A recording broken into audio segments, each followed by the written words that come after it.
Olá, amigos e amigas do YouTube. Sejam muito bem-vindos a mais um vídeo aqui do canal. Você está no Vini Silva Por Aí. Aqui descobrimos diferentes lugares Brasil afora, conhecendo pessoas, costumes e culturas, usando principalmente a motocicleta. Você que já conhece nosso canal, fique também à vontade para seguir lá no Instagram. O @Vini Silva Por Aí está aparecendo em algum lugar aqui da tela. E se você caiu aqui de paraquedas, não se esqueça de deixar o like, se inscrever no canal e comentar aqui embaixo o que você achou desse vídeo, que vai ser diferente dos demais que vieram antes dele. Isso porque, depois de tantas viagens acumuladas, vamos fazer uma espécie de diário de bordo, uma retrospectiva sobre as emoções de pegar a estrada, sobre a moto perfeita para viajar, as curiosidades de viagem, os tantos lugares por onde passei e as pessoas que encontrei. E claro, capturar toda a dinâmica dessa vida sobre duas rodas.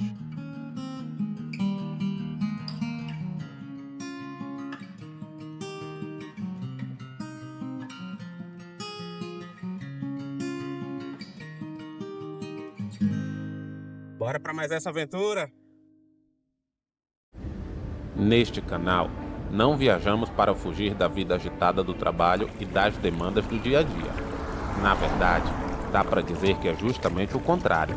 Viajamos para que a vida não fuja de nós. E depois de alguns anos andando de moto por aí, muita gente me pergunta: mas Vini, qual é a moto perfeita para pegar a estrada? Bom, depois de ver várias pessoas adiando sonhos porque a moto ainda não era aquela moto ideal, ou porque falta um acessório, ou porque a cilindrada é baixa, a verdade que tenho a dizer é que a estrada me ensinou que a moto perfeita é aquela que te leva de onde você está para onde você quer ir. A receita é simples: se você tem uma chave na mão e um tanque cheio, você já tem tudo.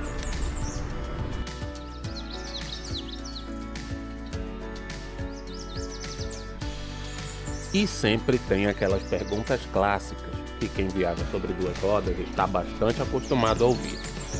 Ah, Vini, por que de moto? Mas não é perigoso? Não é cansativo? Não é melhor de carro? A resposta é simples, porque sobre duas rodas você não está apenas observando a paisagem, você faz parte dela. Para mim, estar na estrada é um exercício de liberdade absoluta. É sentir a mudança da temperatura no braço, o cheiro da chuva que vem lá de longe e o aroma da terra molhada. Ou quem sabe, o salitre do mar. A moto nos leva a lugares que o isolamento do carro esconde. Ela nos leva ao pé das montanhas mais altas, ao som ensurdecedor das cachoeiras e ao encontro do horizonte azul do oceano. E a vida ali se manifesta em cada detalhe. Eu aprendi a apreciar a flora e a fauna de um jeito único. Às vezes, você para e observa os pequenos animais operários, as formigas e insetos na beira do acostamento, e em outros momentos é surpreendido pela majestade de animais selvagens cruzando o caminho. É um privilégio que só quem viaja devagar consegue ter.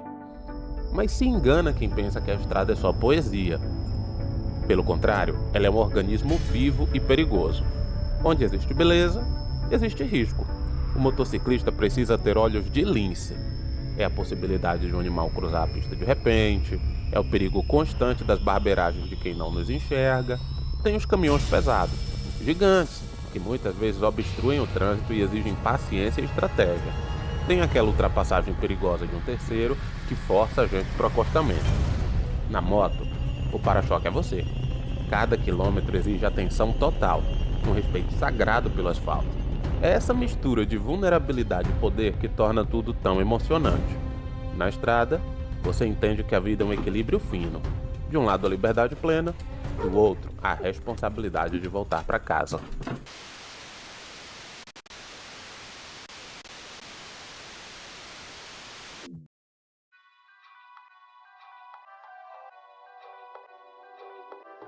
A minha história no mundo das duas rodas começou com uma TVS Apache 200, uma moto indiana que aqui no Brasil foi montada pela Dafra. Essa moto, carinhosamente apelidada de orelhuda, foi a minha primeira escola.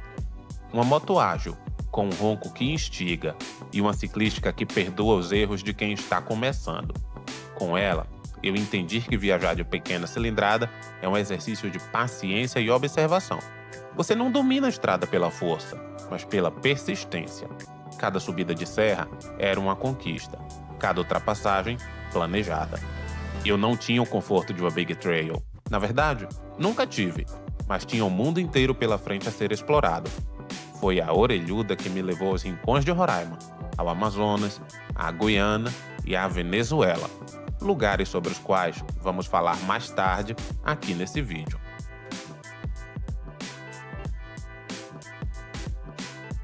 Teve até um momento em que a Apache não estava disponível e eu poderia ter ficado em casa. Mas o movimento me chamava. Aluguei uma Start 160. Alguns dos meus conhecidos chegaram a torcer o nariz. Ah, Vini, vai de 160? Bom, vou. E fui. Ali, eu vivi a essência do motociclismo raiz. A limitação técnica, às vezes, te obriga a ser mais humilde. Você sente o vento lateral, principalmente quando o caminhão passa voando ao seu lado. Respeita o limite do motor e acaba parando mais vezes. E é nessas paradas que as melhores conversas acontecem. A 160 me provou que o destino não exige currículo, exige coragem. Fala, galera. Estamos aqui no extremo norte do Brasil, no município do Iramutã, no estado de Roraima. Infelizmente, a jornada com a Apache foi interrompida por um acidente.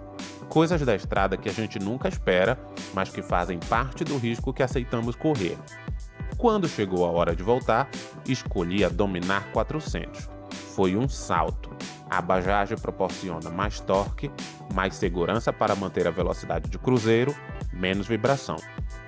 Se antes uma ultrapassagem tinha que ser bem planejada, agora, com a D400, potência e torque se unem para entregar ultrapassagens com segurança e conforto. Mas sabe o que é mais curioso? Mesmo com toda a tecnologia embarcada, a sensação de liberdade no peito era exatamente a mesma de quando eu estava na orelhuda. A moto mudou, é verdade, mas o piloto continuava sendo aquele cara que só queria ver o que tinha depois da próxima curva. E quero deixar algo claro aqui no Vini Silva por aí. Ser um viajante é diferente de ser apenas um motociclista. Estar em movimento é sempre melhor do que estar parado. Por isso, se hoje você não pode ir de moto, vá de carro. Se não dá de carro, pega um ônibus, um avião ou uma balsa. O importante é o deslocamento geográfico e mental. A moto é o meu jeito favorito de sentir o mundo, mas o mundo é grande demais para a gente ficar preso a um único meio de transporte. O que importa no final das contas é o horizonte.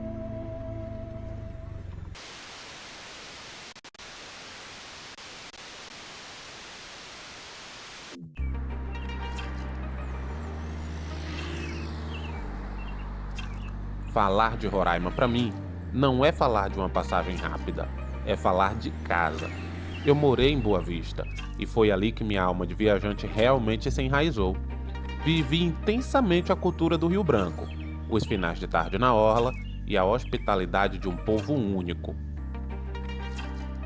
Mas é claro que Roraima vai muito além da sua capital. Pegar a estrada no extremo norte do Brasil é um rito de passagem. O Iramutã, por exemplo, me recebeu com aquele chão batido e um silêncio que só quem chega ao topo do Brasil conhece. No caminho, rios, montes, formações rochosas como a Pedra do Arrozal e comunidades indígenas transformam o desafio de uma estrada difícil em um passeio deslumbrante. E o que dizer da Serra do Tepequém? Um lugar igualmente místico. Subir aquela serra, ver as nuvens tocando as formações rochosas e sentir o vento cortante é entender por que o motociclismo é quase uma terapia. Fiz amigos incríveis ali e aprofundei amizades que já haviam sido feitas. E essas pessoas com quem dividi histórias me mostraram uma parte de nosso país que ainda é muito pouco conhecida de maneira geral.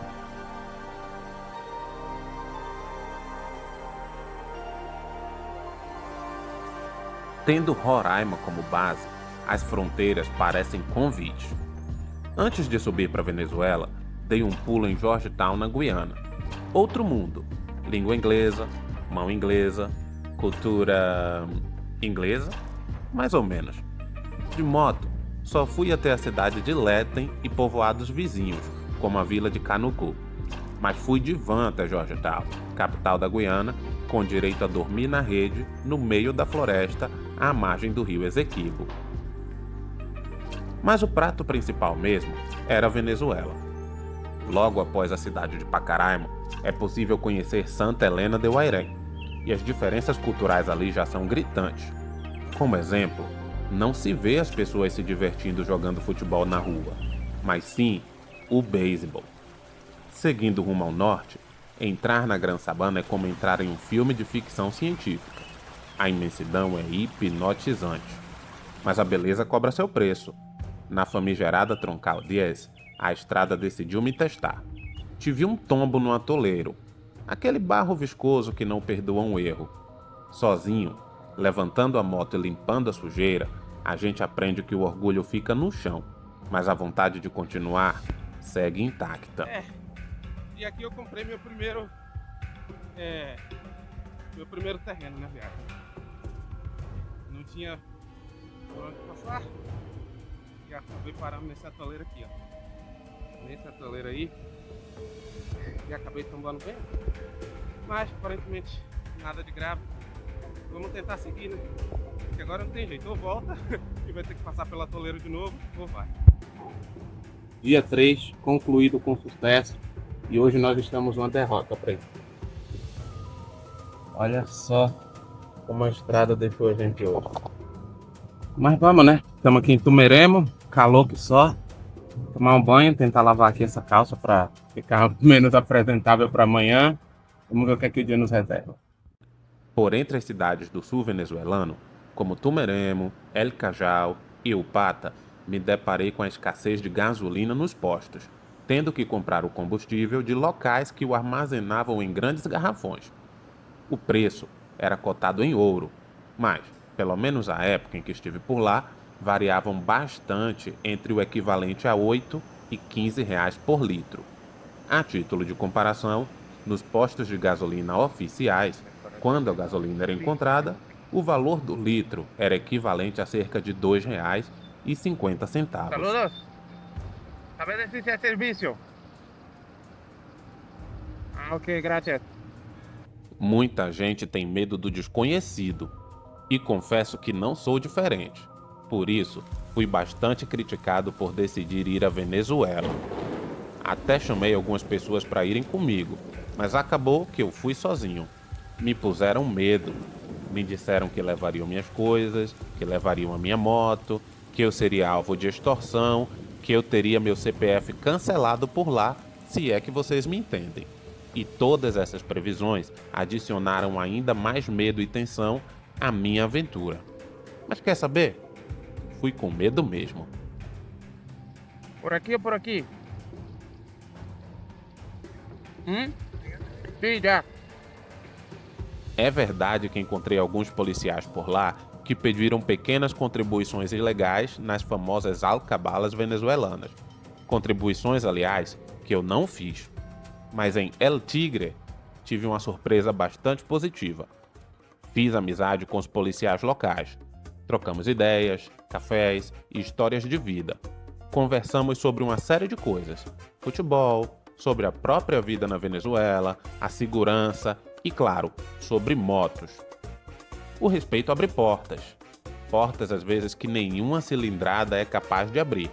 E esses policiais me deram dicas valiosas para o prosseguimento de minha viagem. Segui rumo ao litoral. Conheci as cidades de Puerto La Cruz e Barcelona. É um contraste surreal com a região sul do país. De um lado, a beleza caribenha. Do outro, a beleza amazônica. Em Puerto Ordaz, conheci o maior shopping da Venezuela. Uma estrutura gigante que mostra as múltiplas faces do país. Hoje eu vim aqui no Orinoquia Shopping e tem de tudo, né? Muita gente fala que aqui não tem as coisas, ó. Tem Tommy Hilfiger, tem Nike, tem essa Pitbull que eu tô vendo agora aqui atrás, ó. Tem tudo. Conheci também o Parque La Llovizna. A força daquelas águas é algo que reverbera no peito. Um lugar que transmite ao mesmo tempo força da natureza e a paz da natureza. Um ambiente perfeito para um passeio em família, para se conectar consigo mesmo ou para uma caminhada relaxante. E no caminho de volta, a estrada tentou me parar de novo. Um desmoronamento levou parte da pista e eu precisei de ajuda, de braços extras de desconhecidos para atravessar e manter a viagem de pé. Enquanto teve gente que se arriscou subindo e descendo os barrancos ou tomando desvios por trochas, como dizem os venezuelanos, eu preferi levar a moto no ombro com 3 pessoas locais, de quem agradeço muito a ajuda. Não tive coragem de filmar o desastre por vir, que para meu alívio não aconteceu. Cheguei bem de volta em Roraima, mas hoje confesso que me arrependo de não ter seguido até Caracas e a Colônia Tovar, uma cidade de influência alemã a oeste da capital venezuelana. Após a dolarização informal da economia, tudo ficou bastante caro e as reservas financeiras que eu tinha planejado para uma viagem de aproximadamente 15 dias se esgotaram em 9. Quando penso a respeito, eu poderia ter pisado na jaca e colocado tudo no cartão de crédito, mas a prudência falou mais alto e eu acabei retornando ao Brasil. De volta ao solo brasileiro, espero contar com seu like e a sua inscrição do mesmo jeito que pude contar com os braços abertos do estado do Amazonas. Mas essa parte da jornada teve um diferencial. Conheci o grupo Amazon Explorers e passei a fazer parte desta irmandade. Dizem que ter um grupo é ter um porto seguro na selva, e isso deve ser verdade, pois foi esse grupo que me deu maior suporte após o acidente que me tirou a orelhuda. Também foi com esse grupo que desbravei as cachoeiras de Presidente Figueiredo, onde cada mergulho renova a alma de quem vem queimado do sol da estrada. Cruzamos para Iranduba, atravessamos a imponente ponte sobre o Rio Negro. Ali, vendo o encontro das águas e sentindo a força do grupo ao meu lado, eu entendi. A estrada é boa sozinha, mas com os amigos certos, ela se torna lendária. No Amazonas, também conheci a reserva indígena Waimeria-Troari e as histórias do desenvolvimento do Brasil na região norte. Tem vídeo sobre o assunto aqui no canal. Também conheci o arquipélago de Anavilhanas, um dos maiores arquipélagos fluviais do mundo, no Rio Negro, com cerca de 400 ilhas, recheadas de uma diversidade de fauna e flora incomparáveis, das quais muitas espécies só são encontradas na floresta amazônica. Uma pausa rápida agora, só para conferir se você já deu o like e se inscreveu aqui no canal. Vamos nessa?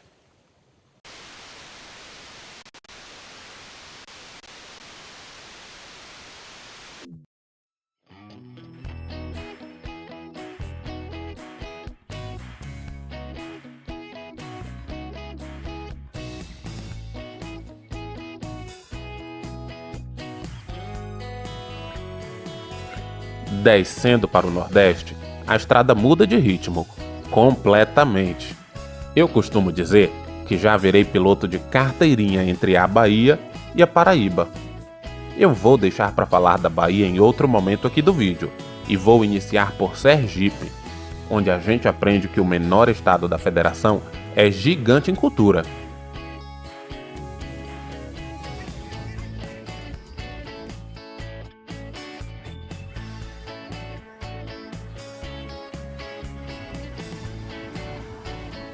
Passei pela calmaria de Aracaju, encontrando novos e velhos amigos. Quem ama Aracaju, respira. Quem não ama, não respira, porque é melhor tá bom. Você tá de acordo com isso? Gabi, vai embora, o aeroporto é ali, vai embora agora. E também pela paz de Pirambu, sentindo aquele vento constante do mar. Mas Sergipe me reservava algo muito mais profundo em Laranjeiras. Lá, cheguei no momento exato de vivenciar a Micareme. ver de perto aquela tradição secular, acompanhar o bloco laranjeirense e sentir a energia das ruas tomadas pelo folclore. Isso é o que eu chamo de viagem de alma. Aliás, também tem vídeo sobre a micareme de Laranjeiras aqui no canal. Eu recomendo você assistir.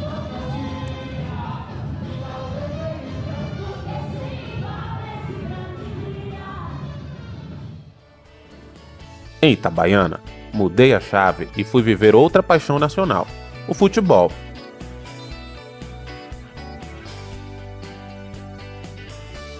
Parei para assistir a uma partida local do Campeonato Brasileiro da Série D, no meio da galera. Esses momentos me lembram que a moto é só a desculpa para a gente se misturar com a vida real. Aliás, Itabaiana não foi só futebol não. Ali do lado, a natureza se impõe no Parque Nacional Serra de Itabaiana. É um lugar de contrastes. Solo de areia branca, que mais parecem praia. Porém, cercados por montanhas e cachoeiras geladas.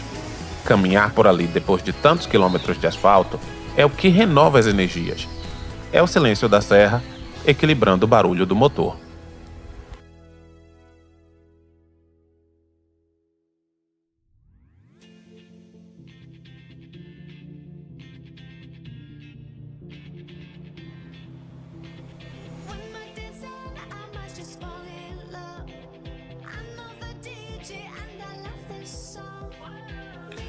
Nessas tantas passagens e viagens pelo Nordeste, Alagoas acabou se tornando um cenário recorrente. Foram diversas as vezes que cruzei o estado, e cada passagem gerava uma nova perspectiva.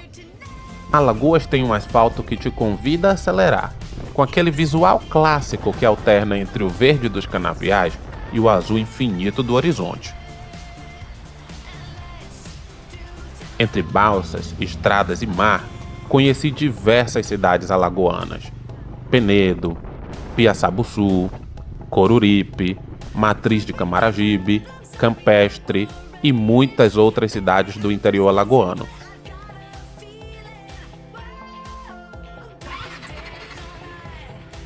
Tchau, Matriz.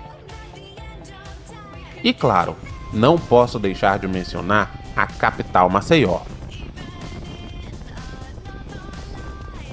Na divisa com Pernambuco, prossegui por quilômetros e quilômetros de canaviais que reservavam belas paisagens. Mas precisa de quebra-mola, Malta, aí tem uma entrada pra lá, é pra Jaquito. E um pra cá pra pegar a bicha pra dentro da barreira. E de barro assim é quantos quilômetros? Daqui pra lá, tem uns 20 de barro assim? É. Tá legal, obrigado.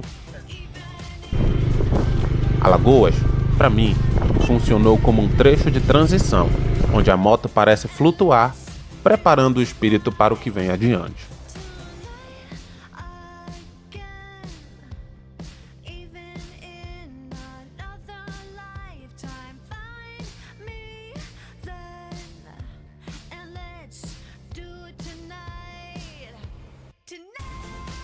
Já em Pernambuco, o contraste é a regra. O movimento frenético de Recife exige atenção total no guidão. Mas basta pegar a estrada sentido interior para o cenário mudar. É verdade que as estradas de Pernambuco costumam ser esburacadas, mas com um pouquinho de atenção, dá para chegar e aproveitar qualquer lugar. Chegar em Pesqueira, por exemplo, é entrar em contato com a resiliência do povo pernambucano. É uma terra de fé e de histórias profundas, onde a simplicidade de um café na beira da estrada vale mais do que qualquer luxo. Também conheci as cidades que cresceram à margem da BR-232. Entre elas, consigo citar a cidade de Gravatá, a cidade de Caruaru, Sanharó e Arco Verde. Também conheci outras cidades do interior, incluindo São José do Belmonte e seu Castelo do Reino Encantado, a cidade de Flores e a cidade de Petrolina, talvez a minha cidade favorita no sertão pernambucano, com sua forte conexão com o Rio São Francisco, sua religiosidade e seu povo acolhedor.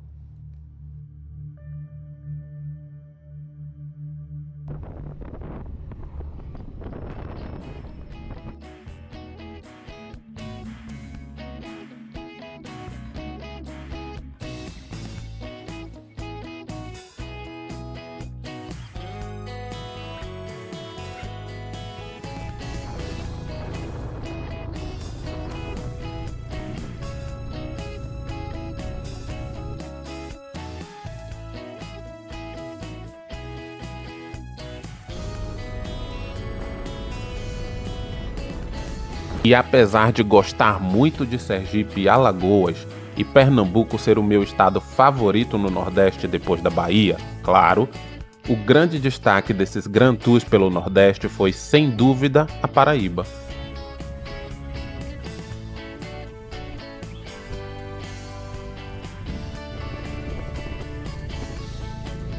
Quando cheguei à Serra do Piancó, precisei parar a moto e respirar.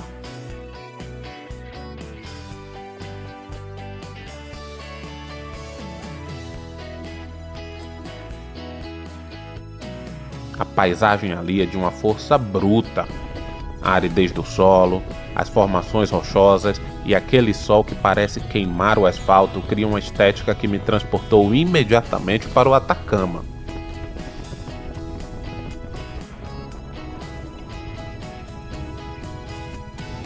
Guardadas as devidas proporções, o visual árido da Serra do Piancó tem a mesma imponência e a mesma solidão poética do deserto chileno. Pilotar nessas curvas, cercado por esse cenário de outro planeta em pleno sertão paraibano, foi uma das experiências visuais mais fortes de toda a minha jornada como motociclista, competindo lado a lado com as serras de Uiramutã.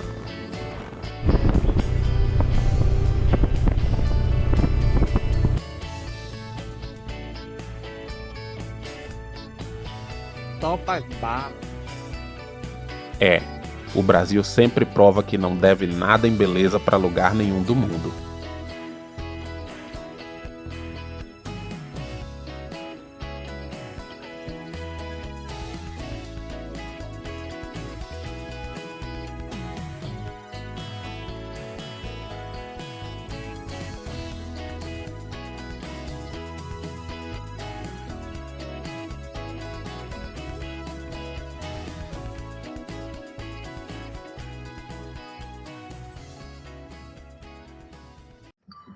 Galera, produzir um conteúdo como esse, com anos de estrada e quilômetros viajando por aí, não é fácil. Mas eu faço com o maior prazer. Tudo isso para mostrar que o melhor conteúdo do mundo está aí, do seu lado. Se você curte vídeos como esse, então se inscreve aqui no Vini Silva Por Aí. Aliás, ativa também o sininho de notificações, porque a estrada nunca para e eu quero você na próxima curva. E agora vamos continuar descendo porque é a Bahia que nos espera. Vamos lá?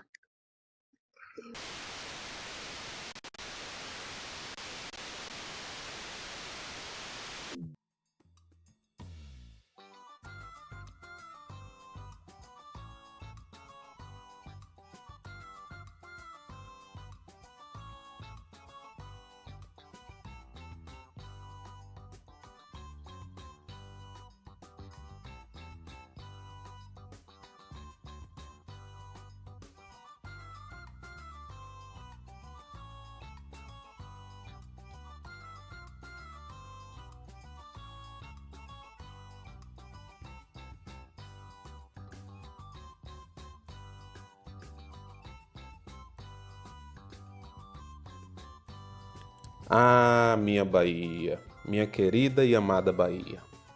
Se existe um lugar onde o tempo parece andar em outra velocidade, esse lugar é a Chapada Diamantina. Se a gente toma como exemplo a cidade de Mucugê, andar pelas suas ruas de paralelepípedo é como abrir um livro de história. A cidade é cercada por montanhas imponentes, que fazem parte dos vales que compõem a Chapada, e por cachoeiras que parecem escondidas pelo tempo. O cemitério bizantino à beira da estrada também impressiona. Aquelas construções e tumbas brancas incrustadas na rocha, refletindo o sol, trazem uma estética que você não vai encontrar em nenhum outro lugar do Brasil.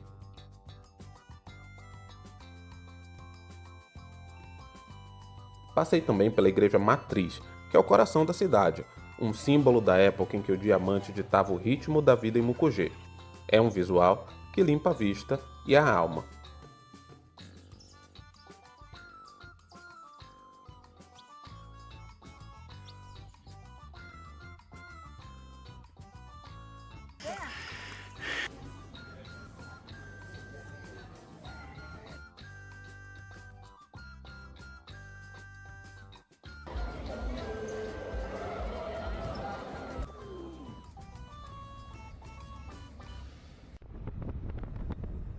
E o que falar da famosa estrada de pedra que liga Mucugê a Igatu? Era um sonho meu passar por ali de moto. Igatu é um distrito da cidade de Andaraí, um dos portais da Chapada, comumente chamada de Machu Picchu baiana. Isso por conta das suas construções nas rochas. E de pedra em pedra é formada a estrada que liga essa vila a Mucugê. A paisagem é espetacular. A estrada exige atenção, força e concentração. Você quer ir para um lado, uma pedra desvia o pneu da moto forçando você a ir para o outro. Ladeiras íngremes e precipícios ampliam o desafio e a sensação de estar desconectado do mundo. Caraca, o braço dói. Dizem que na vila de Igatu, volta e meia há aparições ufológicas. Eu confesso não ter visto nada, mas as pessoas com quem conversei em Igatu poderiam jurar de pés juntinhos já terem presenciado luzes misteriosas de objetos voadores não identificados. Ir à Chapada e não ir a Palmeiras é a mesma coisa de não ir à Chapada. E claro, o gigante estava lá, o Morro do Pai Inácio. Vou confessar uma coisa para vocês, eu já subi no morro, vivi aquela imensidão lá de cima. Mas, na correria da estrada e no êxtase do momento, acabei não registrando em vídeo. Às vezes, a estrada te absorve tanto que a câmera fica em segundo plano. Mas a imagem daquele horizonte infinito ficou gravada na memória e eu garanto para vocês, é um dos lugares onde você se sente mais próximo do céu. E a Bahia não para por aqui. Ela continua por caminhos que parecem cenários de filme. Rio de Contas, por exemplo, é uma joia. O conjunto arquitetônico é de cair o queixo, com suas igrejas coloniais preservadas que nos fazem sentir o peso da história mineira na Bahia.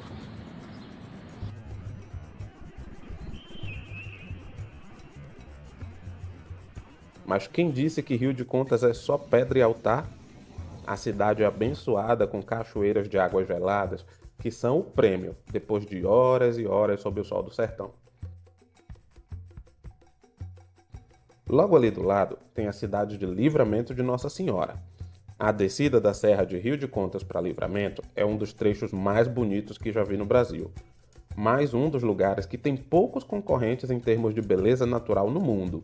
A cidade me recebeu com o som de suas águas e a hospitalidade do seu povo, servindo de porta de entrada para um sertão ainda mais profundo.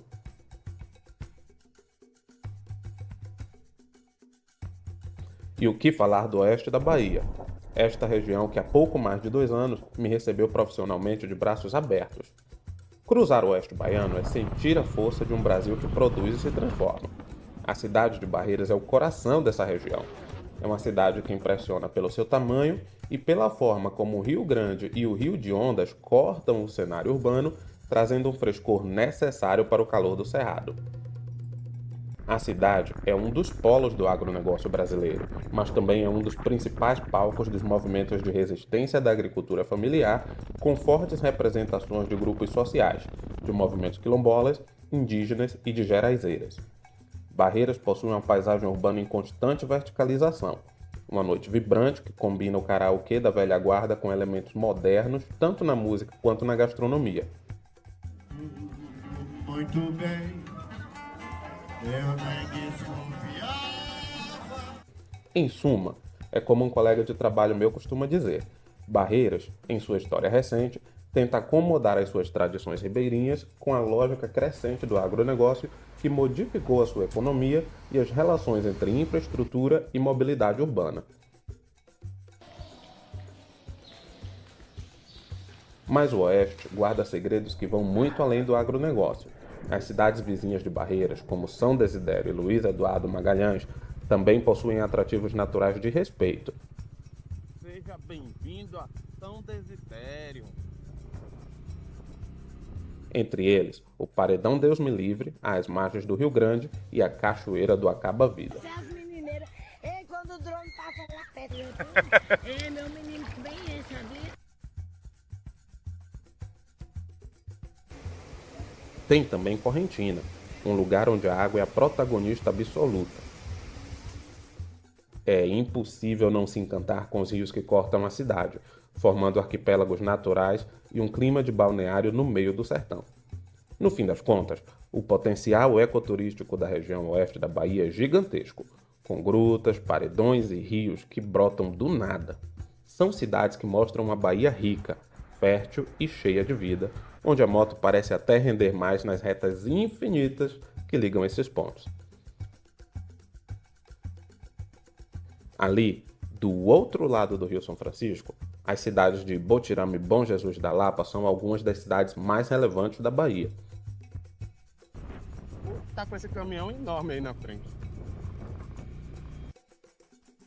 Enquanto em Botirama, o Rio São Francisco funciona como a alma do povo, uma verdadeira estrada de água que molda a vida de milhares de pessoas, em Bom Jesus da Lapa, seguindo esse fluxo de respeito e tradição, entrar naquele santuário de pedra, construído dentro de grutas naturais, é uma experiência que transcende qualquer religião. É um lugar onde o silêncio da pedra fala alto, onde a gente para refletir sobre a vida, sobre os caminhos percorridos e tomar força e coragem para seguir adiante. No fim, cada uma dessas cidades, seja no topo de uma serra ou na beira de um rio, deixou uma marca na minha história.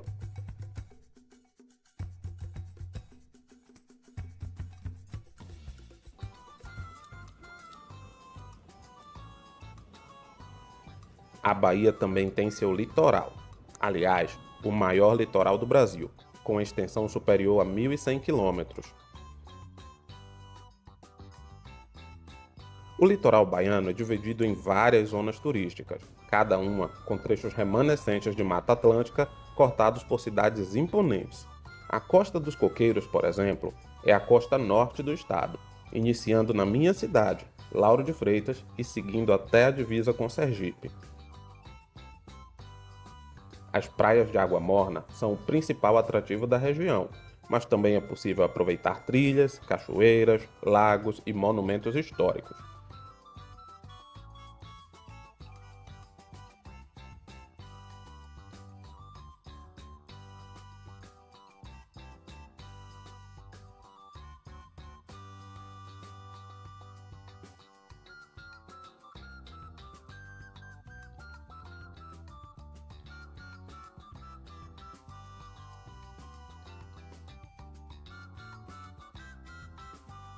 A Baía de Todos os Santos é uma atração por si só.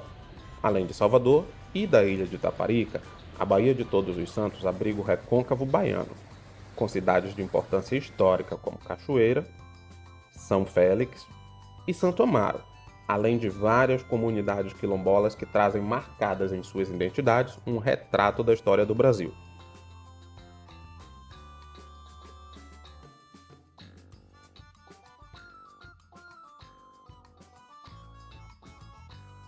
O Recôncavo também é paraíso para quem busca igrejas, conventos e capelas coloniais, algumas em pleno funcionamento, outras em ruínas, mas que também trazem consigo retratos de um Brasil de outra época.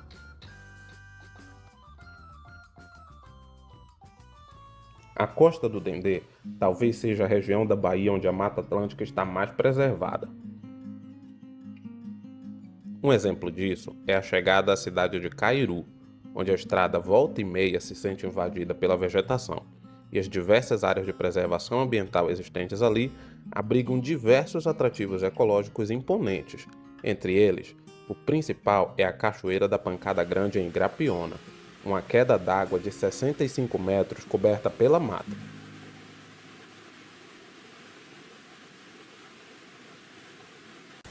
Caramba, esse lugar é lindo demais. Cachoeira, nem lembro mais, da Pancada Grande, Cachoeira da Pancada Grande. São 65 metros de altura. Caraca, olha aquilo lá. Lindo demais esse lugar aqui. Valeu a pena ter vindo.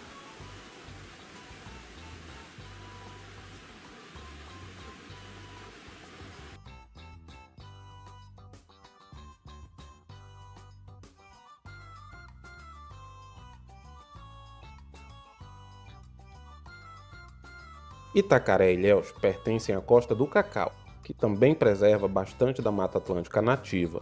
Estive em Itacaré para apreciar as belas praias da cidade e do seu entorno, e descobri uma cidade vibrante, com fluxo intenso de turistas internacionais, principalmente vindos de Israel.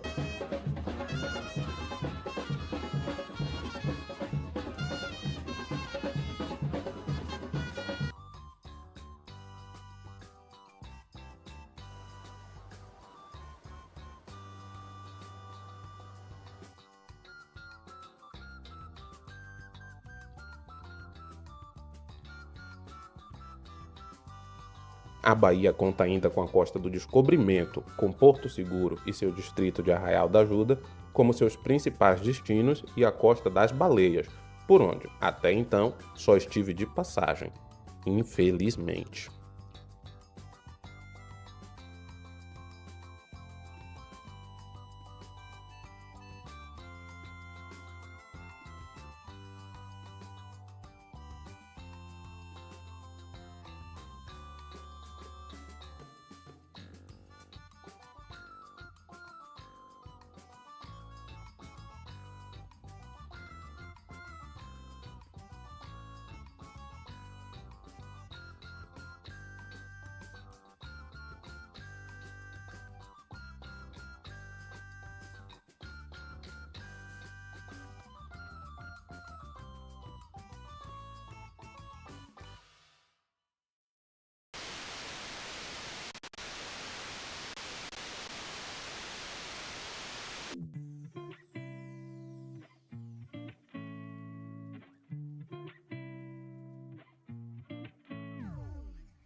E depois de fazer toda esta retrospectiva, me peguei aqui pensando.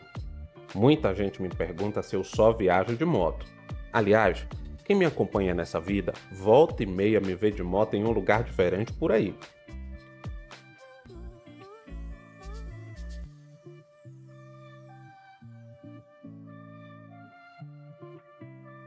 Para além de todas essas cidades que eu citei aqui no vídeo, também já estive em outros lugares na Bahia, como Paulo Afonso, uma cidade que eu adoro, Tanquinho e Juazeiro, que faz divisa com Petrolina e vai ter vídeo de Juazeiro e Petrolina aqui no canal.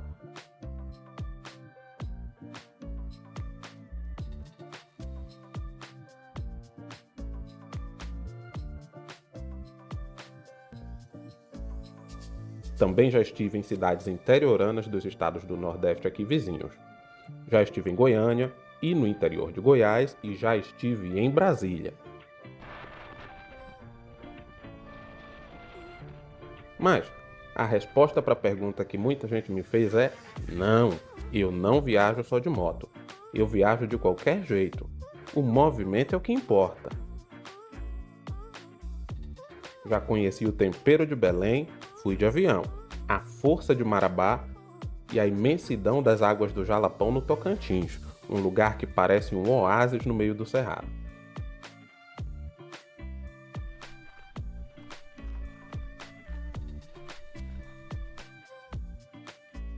Já explorei a Transamazônica de carro e, seja de avião ou de ônibus, já cheguei a Cuiabá e a Chapada dos Guimarães, a Campo Grande, a Vitória do Espírito Santo, a Belo Horizonte e as cidades históricas de Minas Gerais.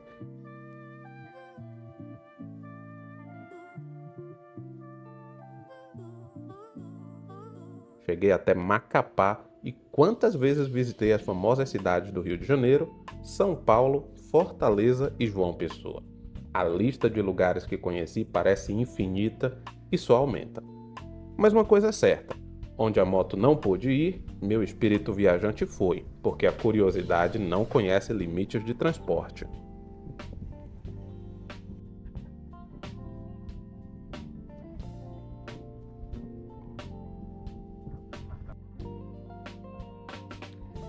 E depois de tantos quilômetros, de tantas cidades cruzadas e de sentir o vento de países diferentes no rosto, eu volto para a pergunta lá do início do vídeo: qual é a moto perfeita para pegar a estrada?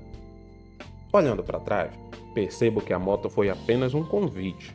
O que realmente preencheu minha bagagem não foram as peças de reposição ou as roupas transportadas, não foram os litros de gasolina gastos ou a borracha gasta no asfalto.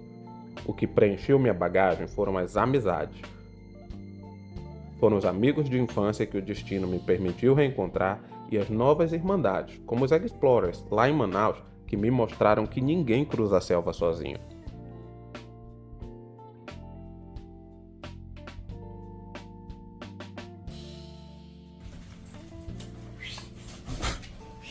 Já foi as horas? Tem que ter uma zoadinha aí, cara. Estamos em todos os cantos. Todos. A gente é uma praga. A estrada me ensinou que o Brasil é gigante, mas que o coração do brasileiro é ainda maior. Do senhorzinho que me indicou o caminho correto para chegar em Barreiros, lá na cidade de Campestre, nas Alagoas, do meu amigo Wallace, que me deu maior suporte quando comecei no mundo das duas rodas, até a hospitalidade do Curumim Mochileiro e sua família lá em Manaus, que me inspirou a criar vídeos aqui no YouTube, é que a gente percebe que o mundo não é tão perigoso quanto dizem, quando você está disposto a ouvir mais do que a acelerar. Na verdade, eu mesmo costumo dizer que a vida pode ser perigosa, mas no nosso percurso sempre vamos encontrar mais pessoas boas do que ruins. Se damos valor a isso, já temos pelo menos uma parte do sentido da vida. Seu telefone tá lá na... Eita lá. Tá legal, obrigado.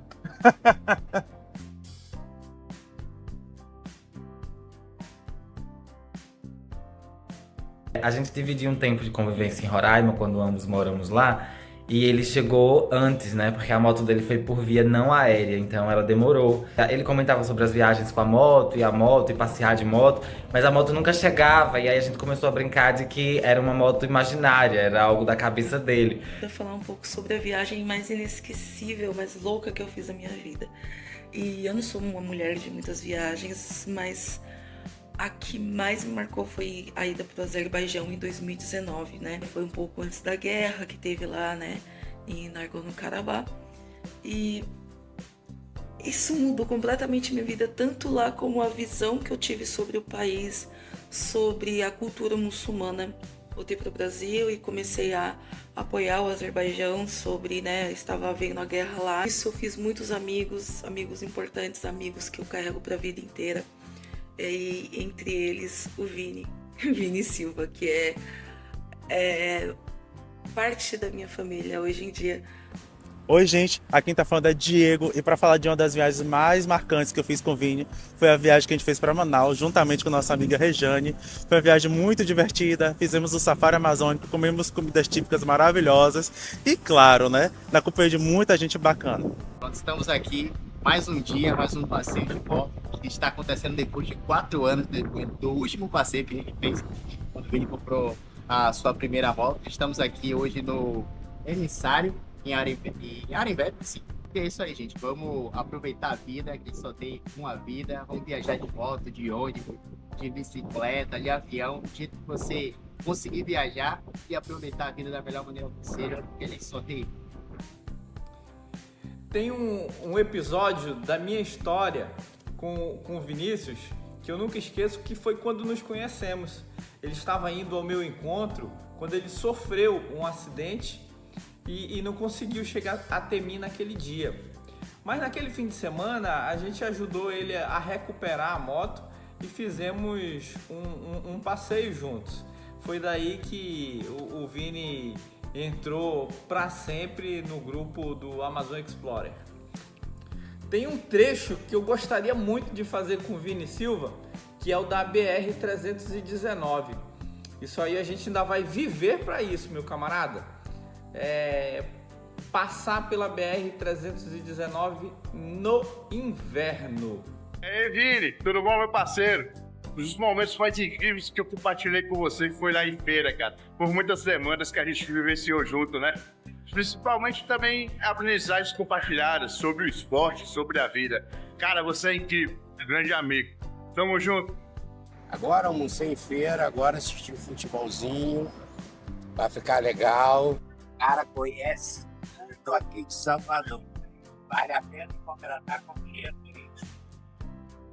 Oi, eu sou Rejane de Adélia, sou poeta, sou de Salvador, Bahia. Sou aventureira, assim, desse mesmo jeitinho de Vini. Uma coisa massa que eu acho quando a gente viaja junto é que ele tem sangue no olho igual a mim. Quando aparece algum BO, a gente mete o louco, resolve, fica tudo lindo, axé.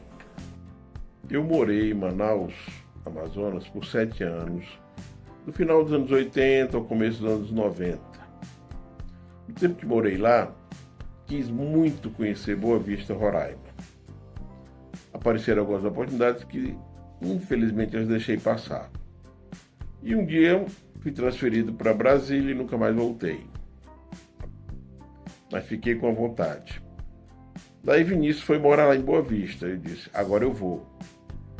Só que não apareceu o momento certo de ir, uma oportunidade boa, e ele acabou saindo de lá, voltando à Bahia, mas a minha vontade de conhecer Boa Vista continua e até aumentou. E se possível com ele, porque ele conhece a cidade, conhece as pessoas. Eu espero que um dia eu possa ir lá, se possível com ele. Eu fui orientadora de Vini no doutorado e teve um ano que a confraternização do nosso grupo de pesquisa ia ser em João Pessoa, na Paraíba, e Vini trabalhava em Boa Vista, né, em Roraima, e ele veio de moto. Isso é que é gostar de viajar. E depois a gente pôde aproveitar mais em Salvador, né? Eu fiz a viagem pra Salvador. Ele tava lá e a gente deu vários rolês pela cidade. E foi muito bom, né? Ele também já veio em Aracaju, que é onde eu moro. E é sempre muito divertido, com a moto ou sem a moto, passear pela cidade e ter esse tipo de experiência com um amigo. Vinícius não gosta de acordar cedo. E nem eu. Eu também não suporto acordar cedo. Vinícius, estamos juntos, meu amigo? Eu espero que vocês viajem muito, aproveitem a vida. E é isso. Um beijo.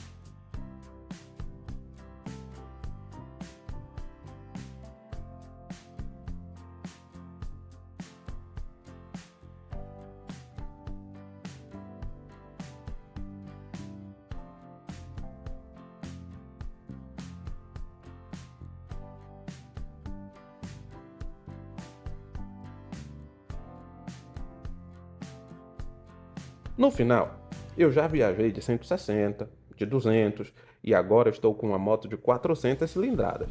Já viajei de carro, de avião e já cheguei em lugares onde a moto não chegava.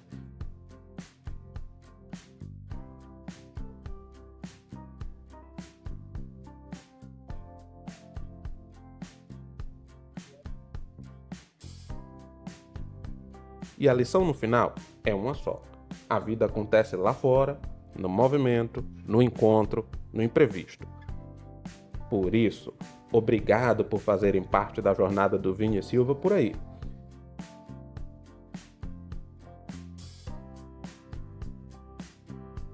Se esse vídeo te inspirou a tirar a sua moto da garagem, ou apenas a sair da inércia e conhecer o próximo estado ou a próxima cidade, o meu objetivo foi cumprido.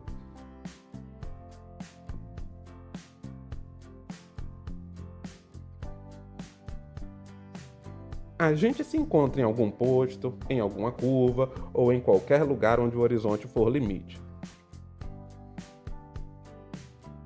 Valeu por tudo, pessoal, e até a próxima estrada.